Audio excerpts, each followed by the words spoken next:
வணக்கம். பிரசித்தி பெற்ற நம்ம திருவண்ணாமலையில் இருக்கக்கூடிய பூத நாராயண பெருமாளை பற்றி தாங்க இன்றைக்கி நம்ம பார்க்க போகிறோம்.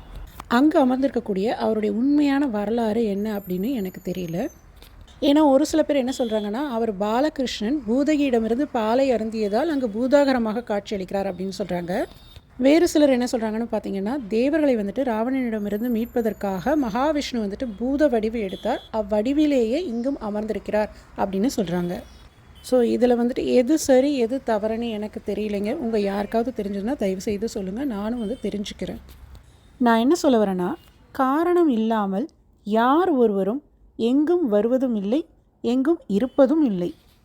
நம்ம அண்ணாமலையார் ஆட்சி புரியும் இந்த திருவண்ணாமலையில் நாராயணன் பூத வடிவில் தோன்றியிருக்கிறார், பூத வடிவில் அமர்ந்திருக்கிறார் அப்படின்னா அதற்கு பின்னாடி கண்டிப்பாக ஏதோ ஒரு காரணம் இருக்குதுன்னு தாங்க அர்த்தம்.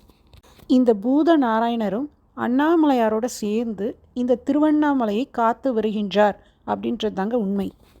நாம் கிரிவலம் செல்லும்போது முதலில் ராஜகோபுரத்தின் அருகில் நின்று அண்ணாமலையாரை வணங்கிவிட்டு பின்பு இந்த பூத நாராயணரையும் நாம் வணங்கி செல்லும் பொழுது நமக்கு வழியில் ஏற்படக்கூடிய இன்னல்கள், தடைகள் இவை எல்லாவற்றையும் நீக்கி நாம் நல்ல முறையில் கிரிவலம் முடித்து திரும்புவதற்கு நமக்கு அருள் பாலித்து கொண்டிருக்கின்றார் அப்படின்றது தாங்க இந்த நாராயணனுடைய ஐதீகமாக சொல்லப்படுகிறது.